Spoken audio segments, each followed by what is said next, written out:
భగవంతుడు నీకన్నా వేరు కాదు. నీ మనస్సు కన్నా పరమేశ్వరుడు వేరు కాదు. దీనిని శాస్త్రబద్ధంగా మీ దృష్టికి తీసుకురావాలనేదే. ఇది అతి స్వల్పంగా నువ్వు పట్టుకోగలుగుతావు.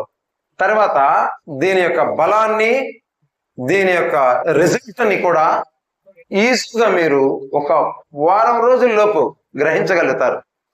దేన్ని మనం సాధన చేస్తున్నాము, ఏం పట్టుకోగలుగుతున్నాము, ఏమి మనకి లభ్యమవుతున్నది అనేదాన్ని, దీన్ని భగవంతుడు రాజవిద్య అన్నాడు. రాజవిద్య ఇది గుహ్యములకెల్ల గుహ్యము, రహస్యములకెల్ల రహస్యము. ఇది రాజవిద్య. ఎందుకని రహస్యము అంటే దాచిపెట్టడం వల్ల కాదు, ఎవ్వరికి తెలియకుండా దాచిపెట్టడం వలన కాదు. ఇది చెప్పనలవి కానిది, అనుభూతి చేతనే మనం పట్టుకోగలిగింది. ఇది గుహ్యతమం ప్రవక్ష్యామ్యనసూయవే జ్ఞానం విజ్ఞాన సహితం యజ్ఞాత్వా మోక్షసే అశుభాత్. నువ్వు అశుభం నుంచి విడుదలవుతావు దీన్ని తెలియటం వల్ల. ఇలాగా ఏంటో అదేంటో చెప్పకుండా మిమ్మల్ని మాయ చేసి పంపించను.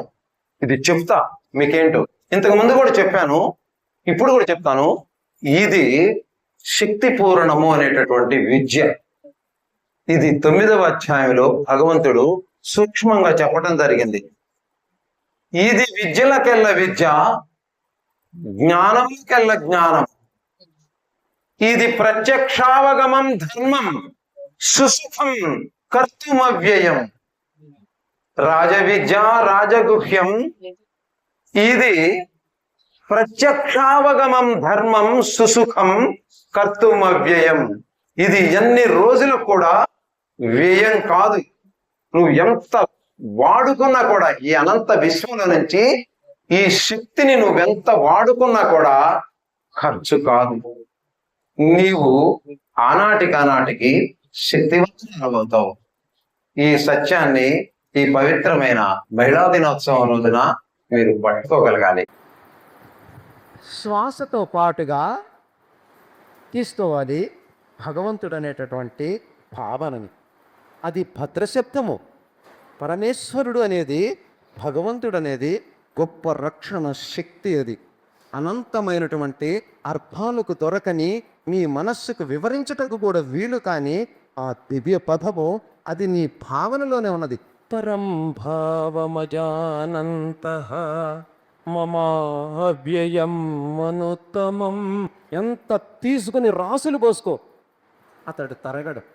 అదే నీకు శాంతి మంత్రంలో పూర్ణమత పూర్ణమితం, అదిగదిగో అనంత దూరంలో కనిపిస్తున్నాడే, ఇదిగిదిగో నీ హృదయానికి అతి చేరువలో ఉన్నాడే, అతడు తోడ ఇతడే. నిశ్శబ్దంగా కూర్చోవాలి, హాయిగా పీర్చోవాలి. ఈ విశ్వము పరమేశ్వరుని కన్నా వేరుపాడు.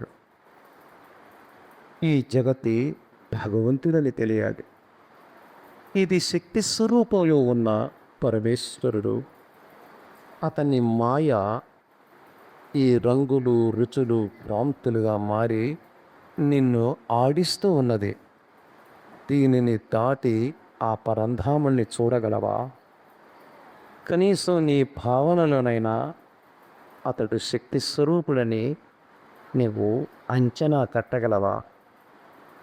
నీ శ్వాసతో పాటుగా అనంతుణ్ణి, ఈ సర్వము నిండి ఉన్నవాడిని, ఇట్టిట్టని వివరింప వీలు కాని వాడిని, సర్వము తానైన వాడిని, ఉనికి తప్ప ఏ రూపము లేనివాడిని, సకల రూపములకు ఆధారమైన వాడిని, గుణములకు అతీతుడైన వాడిని, గుణములనన్నింటినీ అరచేత ఆడించేవాడిని నీవు స్మరించగలగాలు. ఆ పరమేశ్వరుణ్ణి ప్రాణవాయువుతో సహా నీలో ప్రవేశిస్తున్నాడు. అతి సత్యమే. ఆ ప్రాణవాయువు చేతనే నీ జీవనము కొనసాగుతూ ఉన్నది. అతడిని ఆ రూపంలోనే, ఆ శక్తి స్వరూపుణ్ణి నీవు లోనికి తీసుకోవాలి. దీనిని యోగులు 3 భాగాలుగా విభజించారు. ఒకటి పూరకము, 2 కుంభకము, 3 రేచకము. ఈ శరీరము మహాపట్టణము. ఈ పట్టణానికి 6 శక్తి కేంద్రాలు ఏర్పాటు చేయబడ్డాయి. మన బాపట్లకి ఎన్ని పవర్ ట్రాన్స్ఫార్మర్స్ ఉన్నాయో, నీ శరీరానికి 6 శక్తి కేంద్రాలు ఉన్నాయి. 6 శక్తి కేంద్రాలని నువ్వు వెళ్ళి స్పృశించాలి ప్రతినిత్యం కూడా. అక్కడ నువ్వు కొద్దిసేపు ఉండాలి. ఆ కొద్దిసేపు ఉండడమే కుంభకము. అక్కడికి భగవత్ స్వరూపంతో కలిసి నువ్వు వెళ్ళడమే పూరకము. తరువాత అతడి పాదాలు పట్టి వెళ్ళనివ్వకుండా నీ శక్తి కేంద్రంలో శక్తి స్వరూపుణ్ణి సుస్థిర స్థాపన చేసి ఒట్టి గాలిని విడిచిపెట్టడమే రేచకము. ఈ విధంగా పూరక, కుంభక, రేచకములను అనుసరించి నీ 6 కేంద్రాలను స్పృశించు. ఎన్నో కిలో వాట్స్ శక్తి అక్కడ ప్రోగులు పడుతుంది. అంత మాత్రాన ప్రపంచానికి ఏ కొరత రాదు. నీ శక్తి 10 పెరుగుతుంది. ఇది కేవలము నీ భావన. స్థిరమైన, స్వచ్ఛమైన, నిర్మలమైన, అనుమానము లేని, సంశయరహితమైన పరమేశ్వర భావన, పరమభావాన్ని తెలుసుకుని పూరక, కుంభక, రేచకములు నీ 6 కేంద్రాలలో ఒక్కొక్కసారి ఒక పూరక, కుంభక, రేచకములతోటి శక్తి స్థాపన చేయి. పూరకము, మూలాధార చక్రము, రేచకము. పూరకము అనగానే పరమేశ్వర స్వరూపాన్ని ప్రాణవాయువు రూపంలో లోతులకి తీసుకోవాలి. మూలాధార చక్రంలో దాన్ని కుండించాలి పుత్తిసే. తర్వాత రేచకం అన్నప్పుడు శక్తిని అక్కడే ఉంచి ఉత్త వాయువుని విడిచిపెట్టేయాలి. మళ్ళీ మూలాధార చక్రం, పూరకము, కుంభకము, రేచకము. ఈ మూలాధారము తల్లి లలితాదేవి ఉండే స్థలము. మూలాధారైక నిలయ. ఇది బ్రహ్మగ్రంథి విభేదనము. అంటే సృష్టి, ప్రేమలు, అనురాగాలు, నీ నడక, వ్యర్థాలను విసర్జించటం, ఇదంతా కూడా ఈ మూలాధార స్వాధిష్టానాలలోనే ఉన్నది. ఇప్పుడు మూలాధారం మళ్ళీ పూరక, కుంభక, రేచకములు. ఇది విసర్జన స్థానము. నీలోని వ్యర్థాన్ని మొత్తాన్ని కూడా వదిలించుకునే దివ్యస్థలి. అక్కడ ఆ తల్లి నివాసము. అక్కడి నుండి ఉండేటటువంటి ఈ పాదాలు, కాళ్ళు, వీటి యొక్క చలనాలు, నీ జీవన నడకలు, ఇవన్నీ అక్కడి నుంచే ప్రారంభమవుతాయి. దానికన్నా పైన స్వాధిష్టాన చక్రము. అక్కడ నుంచే నీ జీవనము చరితార్థమవుతుంది. ప్రేమలు, అనుబంధాన్ని, పిట్టలు, వారి పెంపకము, నీ జీవితం యొక్క అమ్మతనము, నీ జీవన మాధుర్యము, సాకల్యత ఈ స్వాధిష్టాన చక్రంలో ఉన్నది. అక్కడ పూరకము, కుంభకము, రేచకము. ఎత్ర ఎత్ర మనస్థితం తత్ర తత్ర పరమతేజః. నీవు వాడనంత కాలము ఆ శక్తి నీలో అలానే తక్కువై మిణుకు మిణుకుమంటూ ఉంటుంది. ఎక్కడ నీ మనస్సు వెళ్ళి నిలబడుతుందో అక్కడ అద్భుతమైనటువంటి శక్తి ప్రచురిల్లుతుంది. ఇది వశిష్ఠ మహర్షి శ్రీరామచంద్రుల వారికి చెప్పిన అత్యద్భుతమైన యోగ వాసిష్ఠునిలోని మాట. ఎత్ర ఎత్ర మనస్థితం తత్ర తత్ర పరమతేజః. స్వాధిష్టానం రెండవసారి. పూరకము, కుంభకము, రేచకము. దీనికన్నా ఉన్నత స్థానంలో మణిపూర చక్రము. ఇది నువ్వు రోజువారీ చేసే సకల కార్యాలకు ఆధారము, శక్తి ఉత్పత్తి స్థానము, నీ ఆహార జీర్ణ వ్యవస్థ కేంద్రము. ఇక్కడ సూర్యుడు ఉంటాడు, సూర్య స్వరూపంలో పరమేశ్వరుడు ఉంటాడు. అహం వైశ్వానరో భూత్వా ప్రాణినాం దేహమాశ్రితః ప్రాణాపాన సమాయుక్తః పచామ్యన్నం చతుర్విధం. నీవు భుజించేటటువంటి భక్ష్య భోక్ష్య చోష్య లేఖ్యములను జీర్ణము పచనము చేసి నీ శరీరములకు శక్తిని అందించు. దివ్యాగ్ని ఉన్న స్థలం అదే. భోజనము అర్చనలాగా చేయాలి. ఆ మణిపూర చక్రంలో మొదటిసారి పూరకము, కుంభకము, రేచకము.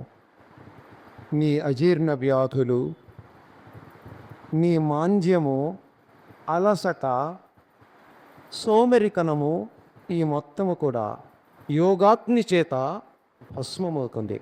మళ్ళీ రెండవసారి మణిపూర చక్రం, పూరకము, కుంభకము, రేచకము.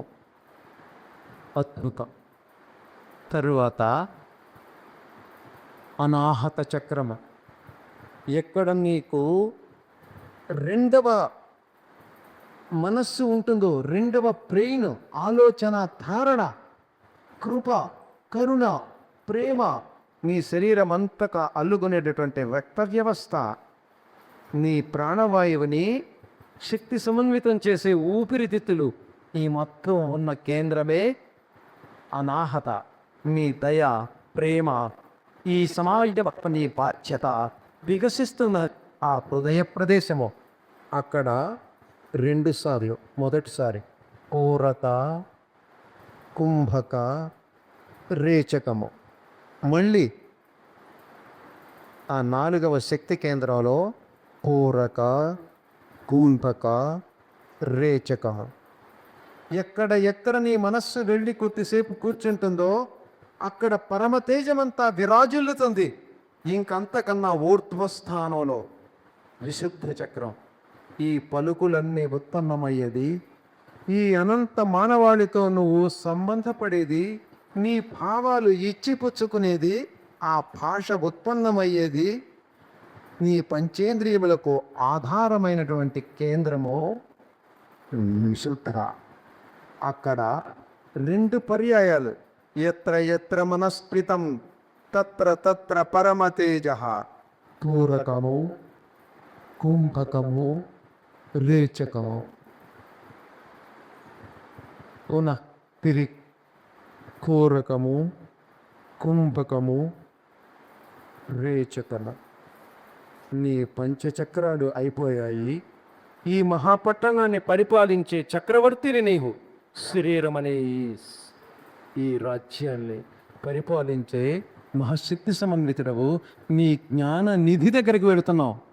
అది ఆజ్ఞాచక్రము. రుద్రగ్రంథి విభేదిని అక్కడే ఉంటుంది. తల్లి పార్వతీదేవి విచక్షణారహితమైన ప్రళయ రుద్రుణ్ణి కూడా ఆపి విచక్షణని పూజించే ఆ తల్లి అతడికి జతగాడు. ఏం చెయ్యాలో చెయ్యకూడదు, ఏది ఆజ్ఞాపించాలో ఏది వద్దో ఆ యుక్తత్వ విచక్షణ నెలకొని ఉన్న నీ జ్ఞాన నిధి ఆ ఆజ్ఞాచక్రము. పూరకము, కుంభకము, రేచకము. ఎత్ర ఎత్ర మనస్థితం తత్ర తత్ర పరమతేజ. దీన్ని చేస్తున్నంత కాలం నీకు నిర్ణయాలు స్వయంగా తీసుకోగలుగుతావు. క్షణాలో శక్తివంతమైన మార్గాన్ని పట్టుకోగలుగుతావు. కుటుంబాన్ని చక్కదిద్దుకోగలుగుతావు. ఇదే ఆజ్ఞాచక్రము. ఇక్కడ రేచకాలు అపర్ణాశం ఉన్నప్పుడన్నా చేస్తూ ఉండు. రాను రాను నీ శక్తి ఎలా పెరుగుతుందో, ఈ మొత్తము ప్రవేశించేది నాసికారంధ్రాల నుంచి అయినప్పటికీ సహస్రారాంబుజారూఢ సుధా సారాపి వర్షిణి. అమృతం పైనుంచి నీ సహస్రార చక్రంలో నుంచి ప్రవహిస్తున్నదని, నీ శరీరంలోని షట్చక్రాలను శక్తివంతం చేస్తున్నదని నువ్వు పూర్ణంగా భావన చేయి. ఆ అవ్యక్త స్వరూపుడు నీ శరీరంలో నటనమాడుతాడు, తాండవమాడుతాడు. అతని పాద స్పర్శ చేత నువ్వు అనంతమైనటువంటి ఈ దుఃఖ సముద్రాన్ని దాటగలుగుతావు. కృష్ణార్పణం.